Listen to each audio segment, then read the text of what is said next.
안녕하세요. 매곡고등학교의 생명과학 학생들, 선생님은 박수정 선생님입니다. 우리 지난 시간에 군집의 특성에 대해서 배웠어요. 군집이란 여러 가지의 개체군이 서로 밀접한 관계를 가지고 관계를 맺으며 살아가는 개체군들의 집합을 군집이라고 배웠고요. 군집의 특성을 하면서 식물 군집을 조사하는 방형구법에 대해서 학습을 했습니다. 이 방형구법은 방형구라는 기구를 이용해 가지고 식물의 밀도, 빈도, 피도를 알아내고 그것을 상대 밀도, 상대 빈도, 상대 피도를 계산해서 합산하면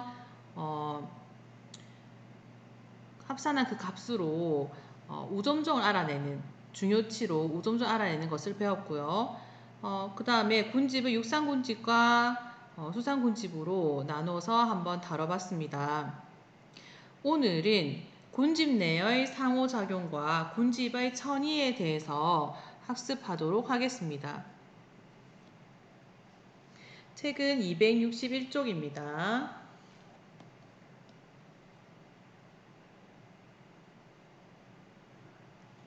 자, 군집 내 상호작용입니다. 자, 군집이란 우리가 선생님 앞에서 잠깐 설명을 했는데 개체군 A와 개체군 B, C, D 이런 개체군들이 모여서 서로 영향을 주고받는 것을 군집이라고 했죠. 그러면 이 군집 안에 개체군 사이에 어떤 일들이 벌어지겠죠. 그것을 개체군 내 상호작용이라고 합니다. 근데 우리 앞에서 선생님이 작용, 반작용, 상호작용에 대해서 잠깐 설명을 했는데요. 작용은 환경이 생물에게 영향을 미치는 거, 반작용은 생물이 환경에게 영향을 미치는 거, 상호작용은 생명체 내에서 일어나는 것을 상호작용이라고 합니다. 그래서 처음에 개체군 할 때, 개체군 내의 상호작용에 대해서 배웠는데 기억납니까? 그러니까 요 안에서 벌어지는 상호작용을 배웠어요. 그래서 개체군 내의 상호작용.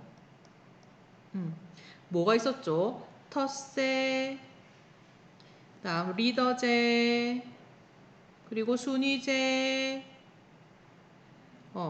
그다음에 사회생활, 네, 가족 생활 이렇게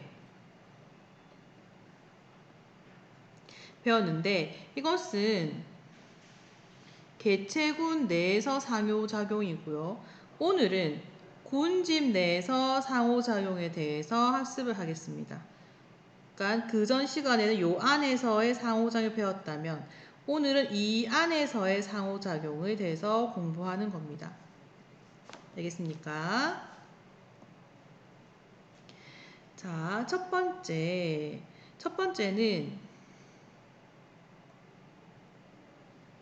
바로 경쟁입니다. 경쟁이란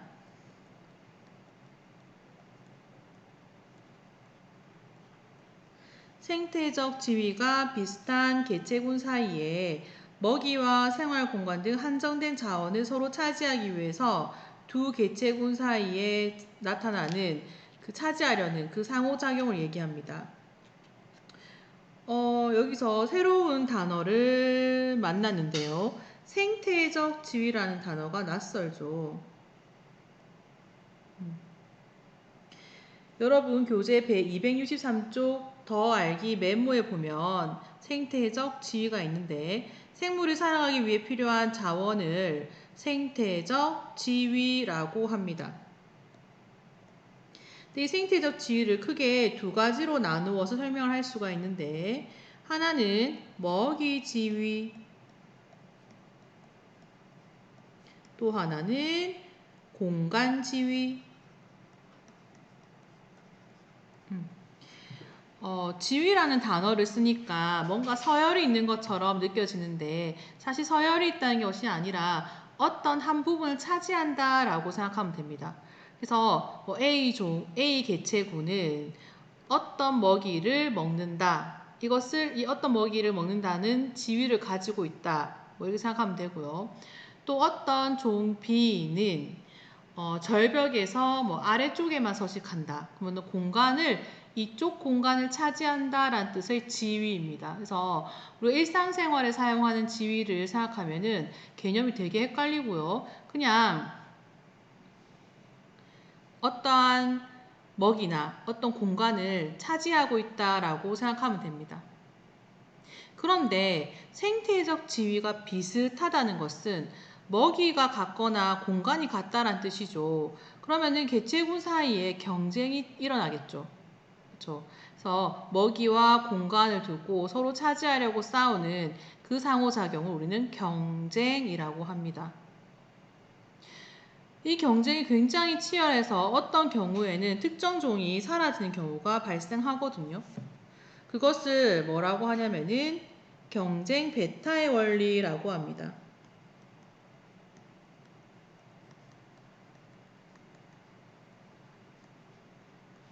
자, 밑에 그래프를 보면 체계도 있습니다. 이 그래프의 핵심은 이거죠. 단독 배양과 혼합 배양. 그래서 이거는 좀 나눠줘야 됩니다. 그래서 애기 집신벌레와 집신벌레가 서로 다른 종이에요. 서로 다른 종을 따로따로 키웠을 때 이 그래프가 그려집니다. 이 그래프 아까 앞에서 뵌 그래프네요. 무슨 그래프죠? 개체군의 생장 곡선 기억납니까? 이론적 생장 곡선은 J자를 그리는데 실제 생장 곡선은 S자를 그리며 그것을 그리게 되는 이유는 환경 저항 때문이다. 그쵸? 그게 기억났으면은 공부를 한 사람이죠. 자, 그래서 단독 배양일 때를 보면 애기 집신벌레나 네, 개체수가 증가하여서 요 단계까지 올 수가 있습니다. 그런데 같이 키우게 되면 집신벌레 어떻게 됐어요? 완전히 사라졌죠. 이것은 애기 집신벌레와 집신벌레가 경쟁을 하였고 그 경쟁 결과 집신벌레가 없어졌다는 것을 알려주는 그래프입니다.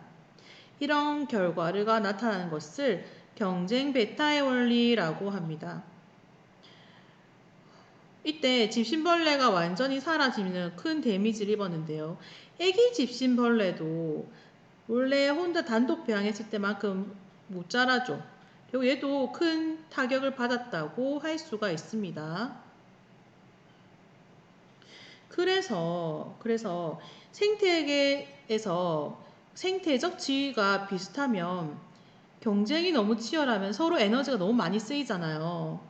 그래서 그 에너지를 약간 줄이기 위해서 선택한 방법이 두 번째 방법인데 그건 바로 분서입니다. 분서. 자, 이거를 한자어로 풀이하면 서식 공간을 나누다라는 뜻인데 사실 공간만 나누는 것은 아니에요. 자, 볼게요.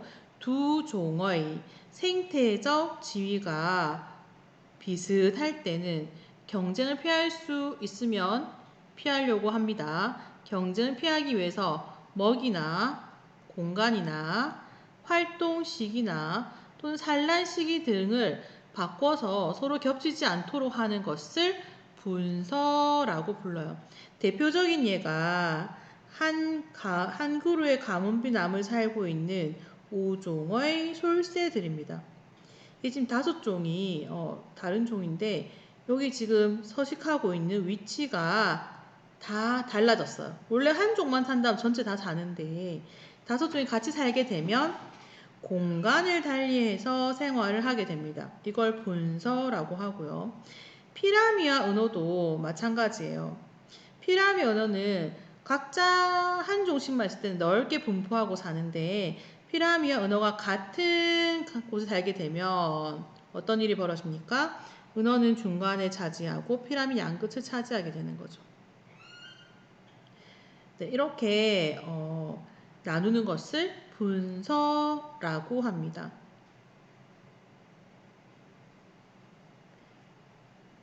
자, 그 다음 볼까요? 다음, 이 그래프 앞에서 한번 본 건데, 눈신토끼와 스라소니의 개체수 변동 기억납니까? 눈신토끼는 피식자고, 스라소니는 포식자죠. 그래서, 갈로 3번은 뭐냐면은, 포식과 피식의 관계입니다. 같은 종끼리 잡아먹진 않죠. 서로 다른 종을 잡아먹는데 개체군 사이에 먹고 먹히는 관계를 설명합니다. 먹히는 종을 뭐라고 한다? 피식자. 먹는 종을 뭐라고 한다? 포식자라고 합니다. 여기서 피식자와 포식자. 앞에서 주기적 변동에 대해서 배웠는데 포식자가 증가하면 피식자가 감소하고 피식자가 감소하면 다시 포식자가 증가하는 등 주기적인 변동이 일어난다는 거 기억하시면 됩니다. 결국에는 그 생태 피라미드에서 눈신토끼는 풀 먹고 사니까 1차 소비자고 스라소니는 그러면 2차 소비자가 되겠다. 그렇죠? 그래서 이 개체수에서 차이가 생기는 게 사실 생태 피라미드는 이렇게 피라미드 형식을 이루고 가장 밑에는 생산자, 1차 소비자, 2차 소비자 이렇게 계층이 나뉘면서 개체수도 대부분은 이런 그래프를 그리거든요. 지금 1차 소비자, 2차 소비자에서 눈신토끼는 개체수가 훨씬 많고 스라소이는 작을 수밖에 없죠. 그래서 개체수를 보게 되면 눈신토끼는 많고 스라소이는 작아요. 이런 것도 그래프에서 한번 확인해 볼 수가 있습니다. 자, 그러면 네 번째 곤집내 상호작용의 네 번째는 공생과 기생입니다. 공생과 기생. 자, 두 종이 함께 생활하는 것을 공생이라고 하는데요. 어떤 한 개체군이 다른 개체군에 피해를 주면서 같이 사는 것은 기생이라고 합니다. 그래서 공생과 기생은 차이가 크죠. 첫 번째, 두 개체군이 서로 이익을 얻는 경우 한자를 써서 서로 상자에 이익이자 해서 상리공생의 관계가 있습니다. 대표적인 예가 흰동가리와 말미잘, 벌새와 페랭이꽃, 콩과식물과 포리오박테리아, 개미, 진드물들은 서로에게 이익을 주기 때문에 상리공생의 관계다라고 할 수가 있고요. 갈로 이번에 한 종에게는 이익인데 다른 종에게는 이익도 손해도 없는 그런 관계가 있습니다. 그러면은 한쪽 편에만 이익이 있다는 데서 편리공생이라고 부르네요. 자, 편리공생의 예는 빨판상어와 거북, 해삼, 수미고기 이런 것들이 편리공생이라고 할 수가 있습니다. 그다음 마지막 한쪽은 이익인데 한쪽은 손해를 보는 경우 이것은 기생입니다. 기생. 그래서 기생하는 쪽은 기생자, 기생을 당하는 쪽은 숙주라고 하네요. 대표적인 예가 뻐꾸기의 부화기생, 사람의 기생충 이런 것들이 있어요. 이것들이 군집 내에 개체군 사이에 일어나는 상호작용의 이제 한 예라고 할 수 있습니다.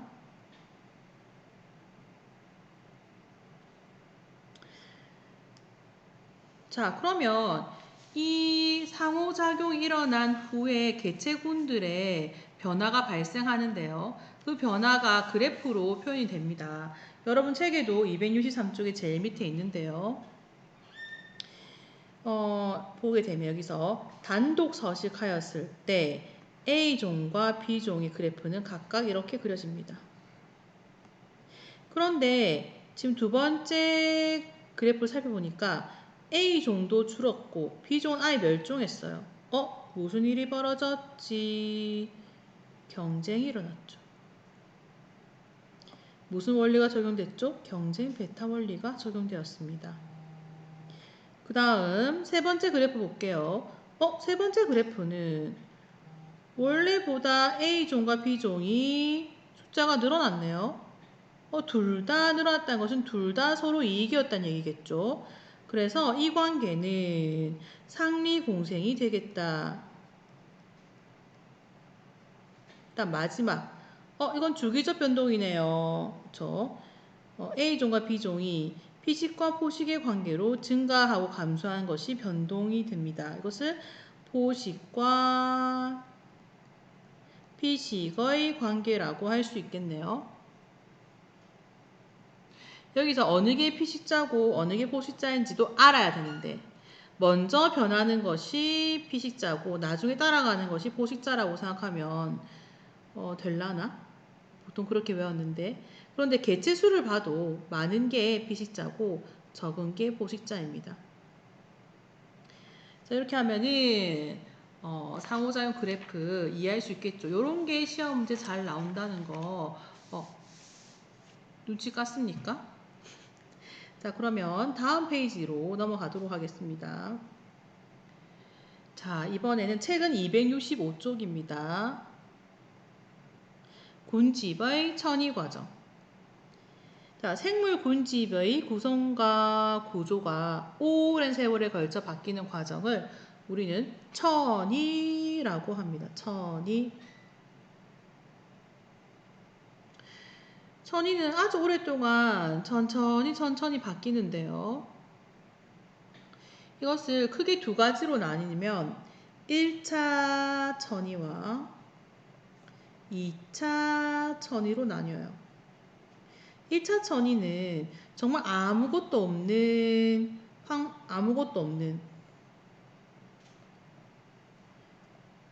없는 곳에서부터 시작하는 것을 1차 천이라고 하고 2차 천이는 1차 천이가 진행되다가 산불이나 홍수 이런 것들이 발생하면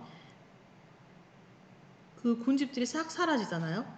그래서 싹 사라지고 나서 다시 시작하는 것을 2차 천이라고 합니다. 천이가 계속 진행되다가 마지막에는 더 이상 바뀌지 않고 최종의 상태가 되는데 이것을 뭐라고 하냐면 극상이라고 표현을 합니다. 그래서 극상이 되면 이 군집은 굉장히 안정된 상태가 되면서 더 이상 변하지 않아요. 그러면은 어떤 일이 벌어지는지 한번 살펴보도록 할게요. 일단 1차 천이 보겠습니다. 1차 천이도 크게 두 가지로 나뉘네. 습성 천이와 건성 천이로 나뉘네요. 그림에는 습성 천이가 먼저 나와 있는데 책 설명에는 건성 천이가 먼저 나와 있죠. 건성 천이부터 하겠습니다. 자, 건성 천이는 맨땅. 자, 화산 활동이 일어나고 나면 거기는 바위밖에 없죠. 자, 맨 땅에서 시작합니다. 자, 맨 땅에서 제일 처음 등장하는 것은 지류입니다. 지류 아까 나왔었는데 기억나나? 지류는 이산화황을 알려주는 지표종이다 라고 했죠. 지류는 또 하나의 중요한 특징이 있는데 공생체입니다. 공생도 아까 배웠다, 그치? 서로 이익이 되는. 공생체입니다. 조류와 균류가 같이 살고 있는데 조류는 광합성을 하니까 유기물을 만들어서 제공하고 균류는 장소를 제공하는 거죠. 물론 수분도 제공하고. 이렇게 최초로 나타납니다. 여러분 산에 가면 양지 바른 곳에 무덤이 있잖아요. 보통 무덤은 양지 바른 곳에 만들거든요. 그러면 거기 비석이 있어요. 비석이 있는데 햇빛이 잘 비치는 곳에 비석에 이렇게 뭐가 물감칠해 놓은 것처럼 노랗거나 이런 거 낙낙하게 붙어서 자랍니다. 그게 바로 지류예요. 밝은 쪽에 자라는 것은 지류고 어두운 쪽 바닥에 자라는 것은 이끼입니다. 그래서 그런 특징이 있다는 거 알고 있으면 되고요. 최초로 등장한 생명체가 지류입니다. 그럼 지류가 나타나면 이제 맨땅이 즉 바위가 조각조각 나면서 흙이 조금씩 생겨요. 그럼 흙이 조금 생겨서 나타나는 생명체는 초원입니다. 초원. 그 다음 또 초원의 뿌리가 이렇게 생겨서 점점 바위가 쪼개지고 흙이 더 많이 생기겠죠. 그럼 낮은 나무, 관목림이 생깁니다. 관목림.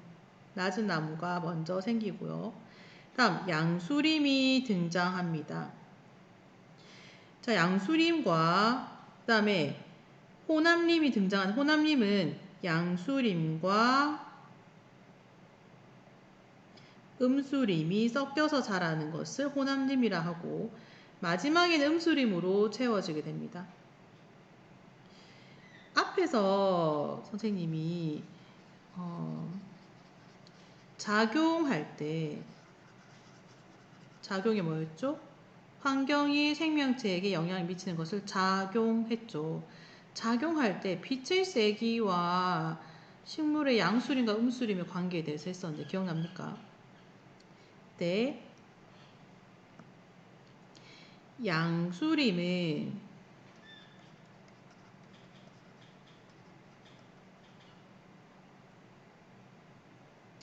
양수림은 빛이 강해야 잘 자라. 그런데 음수림은 빛이 약해도 잘 자라. 그러면 초반에 관목림이 등장했을 때는 나무들 다 낮잖아요. 그래서 양수림의 묘목이 자랄 때 주변에 걸리는 게 없었어. 그늘진 게 없거든. 그래서 양수림이 쑥쑥 빠르게 자랄 수가 있었어요. 호남림이 되면 얘들아 양수림의 묘목과 음수림의 묘목이 같이 자라거든요. 같이 자라고 이미 또 숲이 형성이 돼 있어. 그러면 빛이 잘 들지 않겠죠. 그래서 묘목의 상태에서 봤을 때 양수림은 빛을 충분히 자라주는데 그늘져 버려서 양수림의 묘목은 자라지 못하고 죽게 됩니다. 그렇지만 음수림은 빛이 약해도 어둑어둑해도 잘 자라거든요. 그래서 잘 자라는 거지. 양수림은 사라지고 호남림에서 양수림의 묘목은 점점 없어지고 음수림의 묘목이 점점 자라서 마지막의 경우에는 음수림으로 가득 차게 됩니다. 지금 우리나라의 국립공원은 대부분 음수림으로 가득 차 있는데 약간 민둥산, 동네 언덕, 동네 뒷산은 소나무로 가득 차 있는 곳도 많아요. 소나무는 양수림입니다. 아직 천이가 진행되고 있는 중간이고 왜 애국가 옛날에 애국가 관련된 동영상 쫙 틀어주면 남산 위에 저 소나무 하면서 산 위에 절벽 끝에 소나무가 막 베베 꼬면서 자라는 거 보이거든요. 소나무는 빛이 강해야 잘 살기 때문에 그런 장소에서 잘 자라는 거죠. 양수림이에요. 그래서 소나무는 뿌리에 어떤 화학물질을 분비해서 다른 식물의 씨앗이 자라지 않도록 막 화학물질을 분비해요. 소나무 근처에는 풀이 안 자라. 본 적 있나? 풀이 안 자라. 신기하죠? 자, 그러나 음수림으로 진행될수록 이제 소나무나 양수림은 없어지고 이제 우리가 알고 있는 도토리나무, 잣나무 이런 것들이 음수림이거든요. 이런 음수림으로 가득 차게 되면 숲 전체가 어둑어둑하고 굉장히 많은 나무로 꽉 차게 되고 굉장히 많은 생명체가 살게 되는 극상을 이루게 됩니다. 신기하죠? 자, 이게 바로 건성천이의 과정입니다. 그럼 이제 습성천이 들어갈게요. 습성천이의 첫 단계는 빈영양호입니다. 빈영양. 여기서 빈은 빈하다, 가난하다죠. 영양분이 하나도 없는 호수란 뜻이고요. 점점점 바깥에서 생물체가 죽어서 사체가 들어오거나 흙이 밀려 들어오죠. 비가 오면 영양염류도 흘려 들어오고 그럼 점점점 부영양호가 됩니다. 부자란 뜻이죠. 그러고 나서 흙으로 막 채워지게 되면 물이 많은 땅, 스번이 되고요. 이 스번이 조금 더 마르게 되면 풀이 자라는 초원이 됩니다. 그래서 이 다음 단계는 똑같이 진행이 됩니다. 이해했어요? 그렇습니다. 자, 그리고 선생님이 하나 설명 빠뜨린 게 있는데 천이 과정에서 최초에 등장하는 생명체를 우리는 개척자라고 부르거든요. 최초로 등장하는 생명체. 지금 건성천이의 개척자는 바로 지류라고 설명할 수가 있겠네요.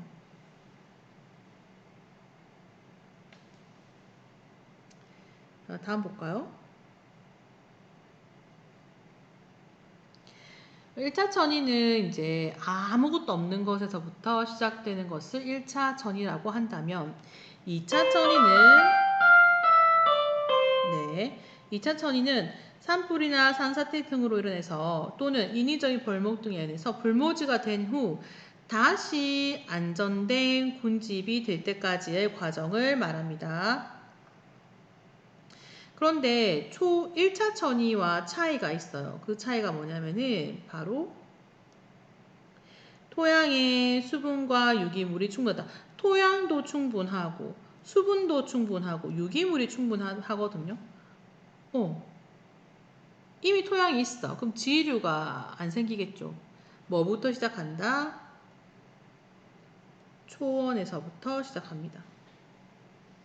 초원에서부터 시작되며 1차 천이에 비해서 속도가 어떻게 써요? 토양도 많고 수분도 많고 유기물도 많은데 1차 천이는 아무것도 없는 걸 시작했는데 당연히 속도가 빠르다라고 설명을 할 수가 있습니다. 그쵸? 자, 오늘은 군집의 특성과 군집 내의 상호작용에 대해서 배웠고 군집의 천이 과정에 대해서도 배웠습니다. 재밌죠? 이 단원 자체가 굉장히 이야기도 많고 선생님도 할 말이 많은데 여러분도 좀 더 관심을 가지고 공부를 잘 해줬으면 좋겠습니다.